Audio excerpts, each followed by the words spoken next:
de par le monde sont mobilisés par rapport à 2025. Et je suis très fier. Peut-être qu'il est en train de m'écouter, mais je dis à ce frère, bravo. Un frère qui, hier, j'étais choqué de savoir que vous aviez des jeunes, même partis du pays, pour des études, sont restés attachés à leur patrie. Et dans son domaine d'expertise, il a décidé d'apporter une solution par rapport à ces élections. Nous sommes en train de mûrir, on est en train de réfléchir. Dans le moment venu, franchement, nous allons exposer le projet et nous allons solliciter les Camerounais qui voudront justement porter ces projets pour que notre élection de 2025 soit effective. S'il y aura élection, bien sûr. S'il y aura élection, et bravo à lui, bravo à lui, bravo à toute son équipe, bravo, voilà. Non, non, c'est très intéressant. Ce que je vois, vraiment, ce que nous vivons, hein, les témoignages, tout ce que nous vivons autour de ce combat, nous donne le pouce, la force de continuer. Donc, ne vous lamentez pas, nul ne peut nous déstabiliser, nul ne peut nous retenir par rapport à ce combat, qui est un combat que nous adorons. Nous faisons ce combat parce que nous pensons au peuple camerounais. Tu peux pas dire, tu peux pas pouvoir dire que tu mènes ce combat sans aimer le peuple camerounais. Moi, je l'ai toujours dit, il faut la structurer ainsi. Aimer d'abord le Cameroun, aimer les Camerounais et ensuite s'aimer. C'est très important. Lorsque vous aviez établi ça, stratifié ça ainsi, vous avez compris le bon fonctionnement de notre combat. Et ça devient magnifique. Ça devient superbe de le mener. Et le travail est en train de porter ses fruits. Je suis fier de la dynamique, de tout ce qui se passe sur la toile. Parce qu'on a compris que l'urgence, c'était de nous structurer, de nous organiser. Et merci pour ceux qui l'ont compris et ceux qui l'ont réalisé. Ce ne sera pas un chemin pavé de roses. Ça, il faut qu'on l'intègre. Mais rassurez-vous que face à toute adversité, face à toute attaque, de tenir et de rester focus sur l'objectif. C'est le plus important. Et c'est ça la grandeur des hommes. C'est ça la force de ce que nous sommes. Ils vont déployer toutes les stratégies pour nous déstabiliser. Mais jamais, je dis bien, jamais nous ne céderons. Jamais nous ne reculerons. Nous serons toujours là pour servir ce peuple, pour servir notre patrie, pour servir notre nation. Parce que finalement, on n'a qu'une seule nation, on n'a qu'une seule patrie, on n'a qu'un seul pays. Et c'est ça notre force chaque jour, de nous réaliser que la vie de plus de 30 millions de Camerounais, nous ne pouvons pas négliger ça. Elle est importante dans notre vie. Elle est importante dans nos yeux, cette vie-là. Comment expliquer que plus de 30 millions de Camerounais vivent comme des clandestins dans leur propre pays? Comment expliquer que un casque d'individus ont pris en otage tout un peuple? Et ce peuple qui ne demande qu'à se libérer, qui ne demande qu'à aller goûter autre chose, est aujourd'hui frappé par tous les maux, abandonné à eux-mêmes. Parce qu'à la tête de cet État, celui qui devait tenir la barre a démissionné. A démissionné parce qu'en fait, lorsque vous arrivez à un âge, 92 ans, ce qu'on nous a dit, c'est l'âge du repos. C'est l'âge de la retraite. C'est l'âge où on accompagne ses petits-enfants, où on donne des conseils à ses petits-enfants. C'est l'âge où on apporte la sagesse pour la construction de notre nation. Parce qu'à cet âge, on a besoin d'encadrer le vieux. On a besoin de le remercier pour tout ce qu'il a apporté. Mais voyez-vous, aucun Camerounais ne serait prêt aujourd'hui à apprécier le président Paul Biya. Parce que tous, je dis, tout Camerounais humainement constitué estimeront que si nous sommes arrivés à ce stade, c'est à cause de la médiocrité du président que nous avions eu. Et ce président a tellement fait du mal qu'il a fissuré notre société. Il a divisé notre société. notre société en proie des antagonismes, des divisions. Les Camerounais se détestent. Les Camerounais ne s'aiment plus. C'est la grande hypocrisie entre les Camerounais. Parce qu'il y a un homme qui a participé à ces messieurs-là. Or, ce pays, ce grand pays, qui malheureusement de plus en plus ne brille qu'à l'échiquier, sur l'échiquier national, de par des faits divers. Des faits qui humilient notre nation, qui insultent la mémoire de nos dévanciers. Au Cameroun aujourd'hui, on a l'impression que rien de bon ne peut sortir dans ce pays. Mais ce soir, nous voulons parler quand même à ceux qui nous écoutent. Il ne faut jamais considérer la mort comme étant une fatalité. Nous allons tous mourir. Mais c'est parce que nous sommes humains que nous devons considérer que la mort est notre lot quotidien. Qu'un jour, nous serons appelés tous à disparaître de la surface de la terre.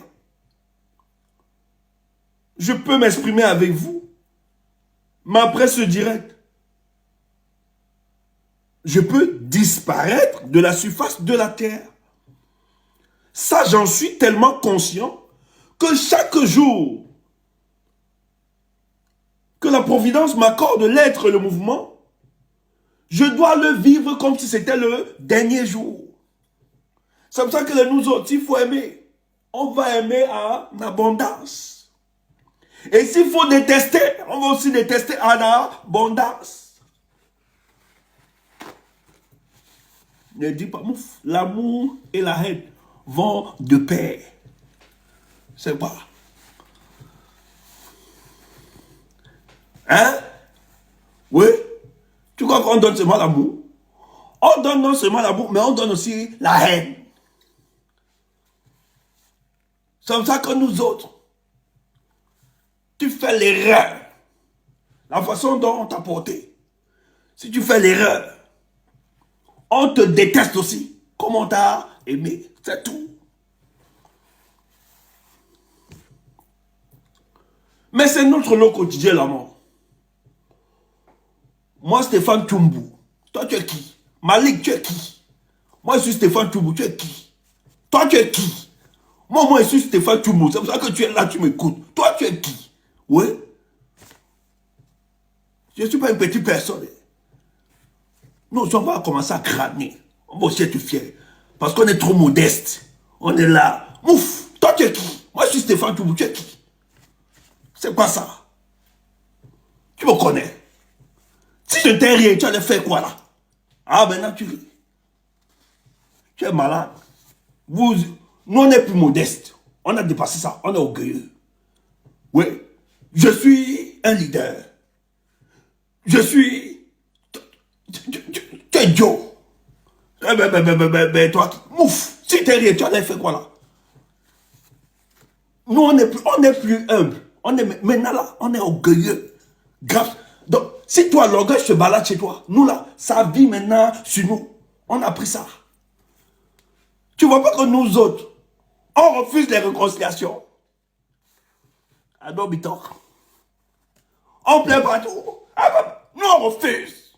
Tu dis on est méchant, on se sent. Mais oui, on se sent. On refuse. C'est quoi? Laisse-nous. C'est obligé. Laisse-nous. On ne se réconcilie pas. Laisse-nous. On est méchant. Maintenant, nous, on sera orgueilleux.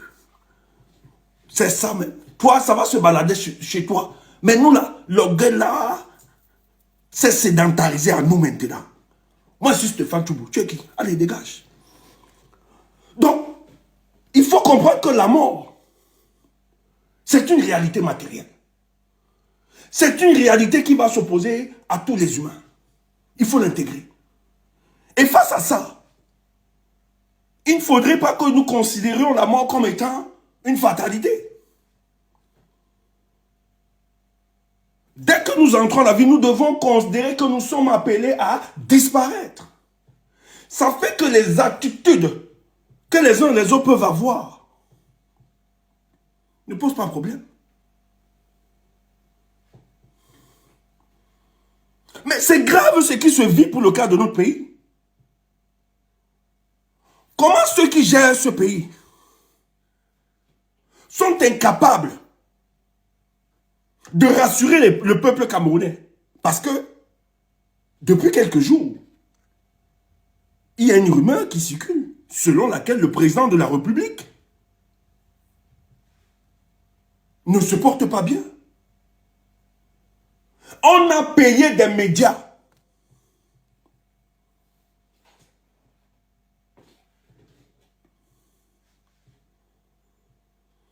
Je dis bien, on a payé des médias pour faire croire que le président de la République était en santé, était en train de travailler, qui n'était pas alité.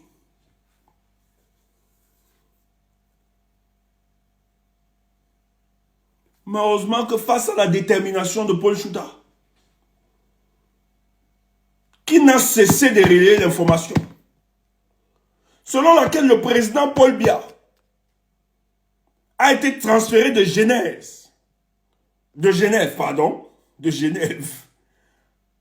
pour un hôpital à Paris. Oh, beaucoup. Je dis non pas seulement les lanceurs d'alerte. Il y a beaucoup, même des médias, des professionnels de médias là, des patrons de médias, ont reçu l'information de faire croire à l'opinion que le président de la République est en train de travailler et que pour le sommet du 4 de la francophonie, il y sera. C'est qu'un jeune Afrique. Attendez, on va vous lire.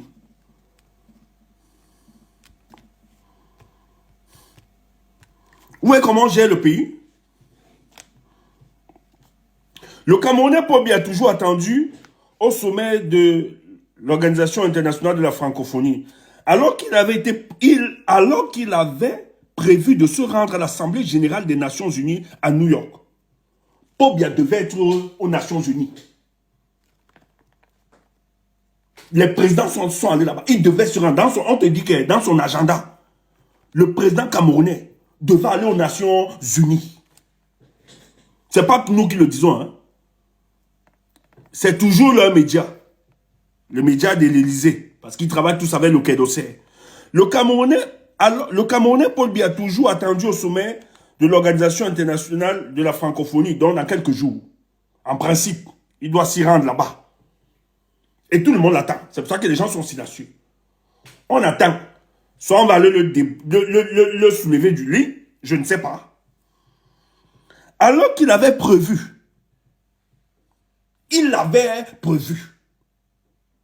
donc c'était là, c'était arrêté. Il avait prévu de se rendre à l'Assemblée générale des Nations unies à New York. Le président camerounais a annulé son séjour aux États-Unis à la dernière minute, préférant rester en Europe. Partagez, je vous en prie, partagez, envoyez les cœurs. Nous sommes tellement attaqués. Hein? À la dernière minute, Paul Biya annule. On ne donne pas les raisons. Il est toutefois attendu au sommet de la francophonie en France le 4, le 5 octobre. C'est quand là? Je pense que c'est demain. C'est demain ou après-demain? Attendez, je n'ai même pas, je sais pas. C'est quand? Le 4, c'est quand? C'est demain ou après-demain? Que quelqu'un me rappelle ça. Je n'ai pas de calendrier.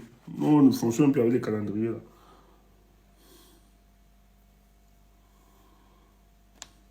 Voilà. Il était même question.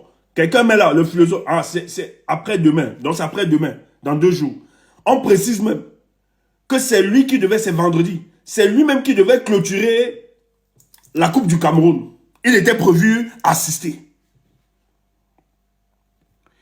Il est toutefois attendu au sommet de la francophonie le 4 et le 5.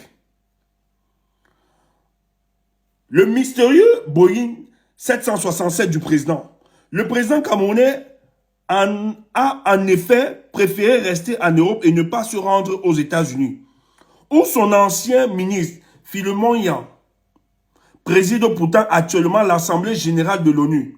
Paul Biya a-t-il allégé son programme pour des raisons de santé? Plusieurs sources l'affirment, sans que la présidence camerounaise n'ait communiqué sur la question. Blackout total. Ok, merci pour la date. Donc c'est après-demain. Il doit se rendre là-bas au sommet. Personne. Samuel Alou, personne. Les gars ne disent rien. Personne ne parle.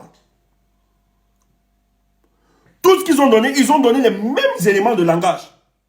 Hey, j'ai discuté avec certains journalistes. Le jour où la rumeur a commencé à se répandre, c'est vrai que j'ai quelqu'un qui m'a appelé le matin, je lui ai dit, je n'étais pas au courant, qui me disait non, il a suivi son travail, que pas checker. J'ai dit, je vais checker. J'appelle aussi, on me donne une information. L'élément de langage qu'on m'a donné, cet élément de langage, je me rends compte que le même élément de langage, plusieurs journalistes à la solde de ce régime utilisent le même élément. J'ai pris du recul. J'ai appelé certains amis, j'ai dit, écoutez, le type est malade. J'ai dit non. J'ai appelé un journaliste. Il m'a donné cet élément de langage. Les autres n'avaient pas encore balancé sur la toile. Quand j'ai vu tous ceux qui communiquaient en faveur de Paul Biya avoir les mêmes éléments, j'ai compris que forcément il y a une réunion autour des proches de Paul Biya qui ont laissé donner expressément ces éléments de langage pour manipuler l'opinion et le peuple camerounais. C'est là où j'ai dit à certains de mes proches, le type est malade. Ce que Paul Chouta dit, il a raison. Il a la bonne information.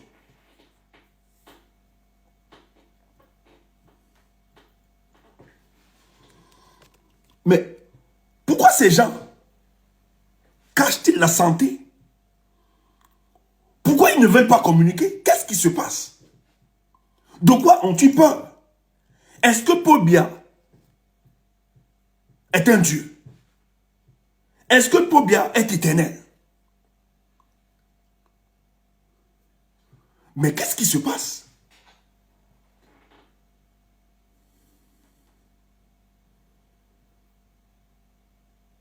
Vous comprenez que la démarche de ces personnes est une démarche malsaine.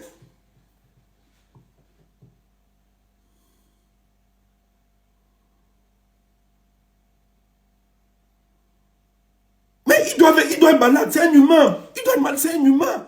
Le problème, c'est que c'est le président de la République du Cameroun. C'est lui qui administre les biens de notre nation. C'est lui qui est à la tête de notre État. En réalité, on doit rendre compte au peuple camerounais. Ce n'est pas une fatalité. Ce n'est pas un problème d'être malade. Mais pourquoi cacher au peuple camerounais, surtout qu'il y a une rumeur? Mais venez démentir. Venez stopper cette rumeur. Mais qu'est-ce qui se passe? Mais le silence de ceux qui l'entourent nous renseigne sur d'autres choses. On a l'impression qu'ils ont des éléments. Nous ne les avons pas. Soit l'état de santé du président de la République n'est pas ce que nous pensons. Peut-être c'est très avancé. Son cas est délicat. Surtout qu'il a fait une tournée. Moi, je me rappelle, en 2022,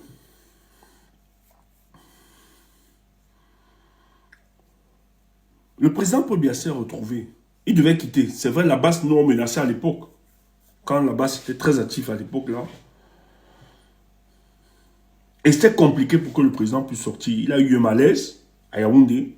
Je crois qu'il devait se rendre sur un truc comme ça, de toute urgence. On a dû déplacer les médecins et même un avion médicalisé. Mais ça n'allait pas. Il est revenu à Genève. Ils ont négocié ça. Là-bas, ça a voulu menacer. Il s'est retrouvé. Et je me rappelle qu'à l'époque, nous avions eu des informations qu'il était en train d'être traité. Et que... Bon, ça c'est ce qu'on nous a dit. Hein. Moi, je ne sais pas si c'est vrai ou pas. Mais moi, la source, on disait qu'il a été très malade. C'était en 2020. Et la source disait que il fallait être très très délicat. En fait, on devait beaucoup suivre le président. Parce que là, ils ont utilisé quand même des moyens les plus forts pour le remettre sur pied. Et ils estimaient que, en fait, son espérance de vie, avec tout ce qu'ils ont mis, voilà, on va aller très doucement, mais que s'il arrivait, qu'il chute, ça devait être peut-être très dur et difficile. Mais il faut rappeler que vous avez un régime qui veut faire croire aux Camerounais que le président de la République est toujours à la manœuvre. Il a quand même 92 ans, qu'il est très fort, qu'il maîtrise tout. Et souvent pour ses apparitions, vous savez très bien, hein, ils ont des médicaments, ils ont des drogues qu'on peut justement injecter pour lui donner la force. Pour avoir quelqu'un va faire, au moins le président de la République va faire 5 heures de temps, debout ou assis, à saluer les gens, etc. Pour tromper le peuple ou l'opinion internationale, où on nous fait croire que le type est toujours fort, qui contrôle tout, alors qu'il a été justement dopé et boosté pour tenir. Mais après ça, ses effets. Quand il est sorti du pays, il a fait toutes ses tournées. Allez même, on dit en Chine. Il a fait un malaise. Il a eu un malaise là-bas. Ça a été répandu, cette information. On a répandu cette information un peu partout. Donc, vous comprenez qu'à un moment, même si le corps, vous allez doper ce corps, vous allez injecter, mettre des médicaments, mais à un moment, ça lâche. Ça lâche. Parce que le corps avance à un rythme dont il n'a pas été préparé. Vous boostez ce corps, à un moment, ça lâche.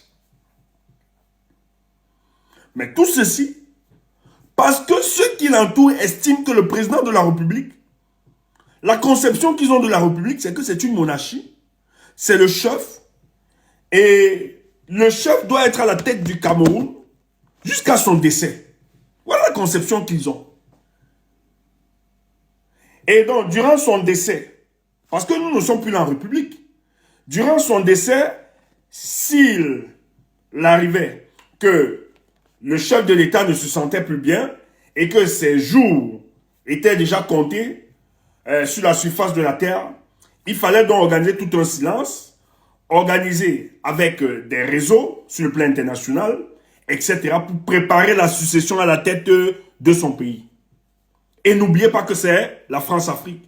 Et on se retrouve en Afrique centrale. Vous avez vu qu'en Afrique centrale, les républiques ont été remplacées par les dynasties. Tu dis comment ça? Mais Bongo est mon ami qui? Ali. Déby est mon ami qui? Déby Kaka. Sassou est en train de préparer son fils. Nguessoa a préparé son fils, il a mis vice-président. Bob n'a pas voulu parce qu'il voulait étouffer. Hein? Il voulait créer toute la confusion au sein de l'opinion. Que non, son fils n'a pas été préparé par rapport à ça. C'est pour ça que la plupart de certains sont naïfs tout autour. Ils estiment quand tu essaies de mettre franc bien sur le débat, tu as même certains hommes politiques qui estiment que non, c'est rien, il ne peut pas. Parce qu'ils pensent que si Paul Biya devait imposer son fils, il devait passer par le même mécanisme. Mais vous croyez qu'il est idiot? Peut-être lui, il a compris que s'il rapprochait son fils dans des postes aussi sensibles, non seulement ça devait vous aviser, mais en même temps, ça devait participer à l'élimination de son fils avant le temps. Donc, par prudence, et lui, comme c'est quelqu'un qui aime toujours verser dans la discrétion, a préféré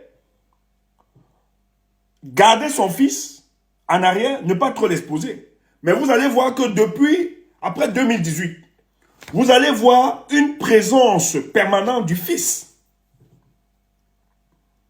Vous allez voir le fils dans toutes les sorties de son papa. Tout ce que le papa va faire, le fils est là. Lorsqu'il reçoit même des présidents, des éminences ou bien des institutionnels, le fils est là. On présente le fils. Le fils a même pris la carte de son parti. Parce qu'il sait que c'est la machine politique qu'il va devoir mobiliser pour se maintenir. Le fils est en train d'évacuer tout ce qu'on a appelé les fonds de détournement public et après les assassinats qui sont organisés là.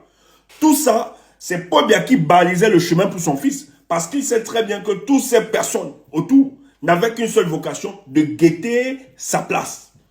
Et pour cela, il sait très bien que pour la conservation du pouvoir et pour son héritage politique, il sait très bien que la seule personne qui peut contrôler son héritage politique, parce qu'il y a une femme qui est encore jeune, qui a laissé des enfants qui sont encore jeunes, et lui, Paul Biya, étant président, a beaucoup investi, a gardé beaucoup d'argent, qu'ils ont plié le pays, ils ont tellement de biens, etc. Et la seule personne qui peut protéger cet héritage politique, parce que Paul Biya n'aimerait pas vivre ce que son prédécesseur a vécu, Amadou Ahidjo, ce qu'il a infligé à Amadou Ahidjo, parce qu'il connaît. C'est quelqu'un qui maîtrise cette politique. Et pour lui, la seule personne qui peut garantir, protéger l'héritage politique, c'est son fils. Et donc, pourquoi on doit donc cacher l'état de santé du président de la République? On doit cacher secrètement l'état de santé pour empêcher. Parce que ce qu'il faut rappeler, le RDPC est en train de s'imploser. Il y a une implosion au sein du RDPC. Vous aviez certains qui estiment que le président de la République ne peut plus se représenter en partir de 2025. C'est inconcevable pour eux. C'est comme ça que tous les gars du RDPC ne sont pas nos ennemis. Moi, j'ai compris ça depuis. On connaît qui est qui, même si on ne les expose pas. On connaît qui est des nôtres. Et c'est bien qu'ils restent là-bas. Au grand jour, vous saurez qui était qui. Il y a beaucoup qui savent. Et il y a beaucoup de caciques qui ne sont, même au sein de sa famille, il faut le dire, même au sein de la famille du président de la République, certains ne sont pas d'accord de la candidature du père, non seulement du père, mais de reconduire même le fils. Et qu'ils vont combattre cela. Tu as donc compris que nous autres en politique, nous on les appelle les alliances stratégiques et de circonstances. C'est pour ça que si tu es de l'opposition, ne sois pas idiot. Ne te ferme pas. C'est le jeu du pouvoir. C'est une complexité. C'est pour ça que quand je vois les tribalistes gesticuler, je ris seulement. Un Bamileke ne sera pas. Ouf! Tu vas voir ton frère du centre et du sud soutenir un Bamileke. Tu n'as rien compris en politique. Tu seras seulement là avec ta bouche. Tu vas caler statut par deux. Un Bamileke ne sera jamais. Et les choses vont se réaliser sous tes yeux. Tu n'auras que ta bouche.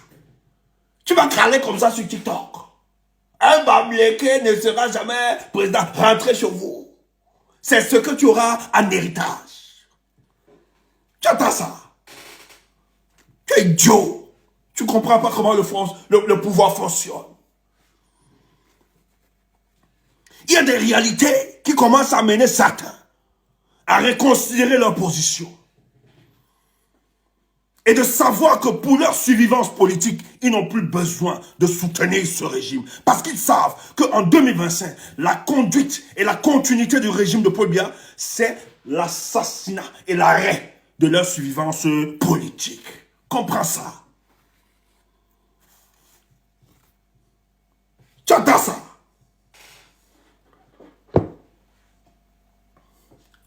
Beaucoup de caciques, de par la force de la mobilisation qu'ils ont opérée dans leur région, cette fois-ci, ne sont plus prêts à mobiliser les bastions électoraux dans le but de maintenir un grabataire qui n'a plus de contrôle à la tête de notre État. L'État du Cameroun est en voie de dépérissement. Il faut le vivre. Pourquoi? Parce qu'on n'a plus de leader. Si notre pays avait un leader ou un président, on ne devait pas vivre ce qu'on vit là. La guerre, si ce n'est pas Eto'o avec le ministre, les réconciliations de circonstances, c'est tel. Si ce n'est pas tel ministre qui bagarre, si ce n'est pas ceci, les vols ici, on ne vole pas, on fait ceci. Mais ce sont des éléments qui doivent conforter votre position que le pays n'est plus géré. Celui qui devait tenir la bague n'a plus la capacité et la lucidité de tenir cette bague. Cette bague est tenue par plusieurs personnes. La femme, le fils, certains au classique, tout autour. Chacun fait comme il pense. Et c'est pour ça que tu vas voir. Tel ministre dit, ici là, je n'obéis pas. C'est pas mon patron. Mais c'est des signes qui rappellent que celui qui gère ce pays n'a plus la capacité. Il est inapte au commandement. Et beaucoup l'ont réalisé après les élections 2018. Et qui, de manière sincère, peut-être par ignorance, ont soutenu ce régime, mais se sont rendus compte qu'ils ont participé à ensevelir l'espoir du peuple camerounais. Il faut sortir de là. Il faut donner autre chose. Et parce qu'ils ont commencé à dire à certains de leurs camarades, leurs pères, que pour le bien de cette nation, pour la stabilité politique de notre nation et pour la cohésion sociale, il serait important pour nous que le président Paul Biya ouvre le jeu démocratique. Que celui dont, pour échapper à tout désordre, pour échapper à toute vengeance du peuple contre ce régime, que le président de la République ouvre le jeu démocratique et que les résultats des urnes soient respectés. Ils ont dit niet. Et parce qu'ils ont refusé de donner, d'apporter leur soutien, parce qu'ils savent que l'élection 2027, ce n'est pas Paul Biya qui va gérer. Parce que maintenant, là, c'est madame et fils, Franck et Chantal, qui gèrent la nation. Et comme ils ont refusé, les gars ont décidé en 2025 de les écraser dès qu'ils gagnent cette élection. Et cela donc, la sagesse a gagné beaucoup de classiques. Je ne veux pas seulement entrer dans les détails, je peux même vous donner les noms. Et ils sont de toutes les régions. Il y a des classiques qui savent qu'en 2025 là, si Paul Biya passe, eux-mêmes, ils seront des dames à connaître. C'est fini pour eux, ils le savent. Parce que ce n'est plus Paul Biya, ils le savent. Il y a beaucoup, si Paul Biya traverse 2025 là, qui iront en prison. Et pour cela, ils ont compris que pour leur survivance politique, pour survivre, pour échapper la prison ou l'assassinat, ils ont intérêt de faire des alliances stratégiques afin de libérer ce pays. Et c'est pour ça que nous autres, nous croyons à l'esprit du pardon. Et quand je parle du pardon ici, hein, ce n'est pas les histoires des conneries, non. C'est l'annulation du sentiment de toute vengeance. C'est comme ça que nous autres, nous on définit le pardon. Le pardon, c'est l'annulation du sentiment de toutes les vengeances. Mais on n'a pas oublié. Tu entends ça? On annule.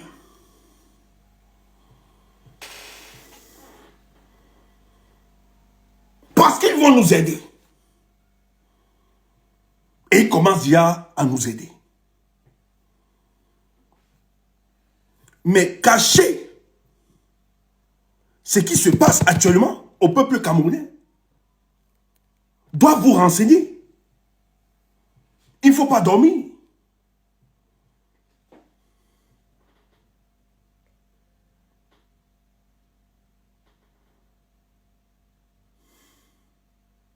Il ne faut pas dormir. Pourquoi on cache? Mais la rumeur est en train de se répandre. Vous avez payé des journalistes pour mentir l'opinion. Les gens ont contredit. On montre avec les éléments que non, le président de la République est malade et il est alité. Il est en France. Mais surtout que ça va se justifier. La preuve en est qu'il a un rendez-vous le 4. Nous tous nous attendons. Bon, on dit qu'il fait toujours la stratégie. C'est pour ça que je vois pourquoi les gens sont très prudents. Oui, on ne parle pas trop. Parce que ce type a toujours fait la stratégie. Moi-même, je vais voir. On parle comme ça, on parle, après tu vois le 4, il ressort. Il veut toujours se présenter comme Dieu. Mais nous-mêmes, on veut voir ça, le 4. Pour confirmer qu'il est vraiment le substitut de Dieu sur terre. Mais nous, on parle. On parle quand même. On peut faire parler. Tu entends ça? Même si on se trompe, il n'y a pas de problème. L'erreur est humaine. C'est tout. Nous ne sommes pas des dieux, on se trompe aussi. Mais on peut faire parler. Mais nous là, on attend le 4. Parce que si le 4 ne sort pas, nous autres, on doit penser à autre chose. Le 4, il est invité. C'est l'invité, il est en France. C'est l'invité. Il est invité à la conférence internationale de la francophonie. Il doit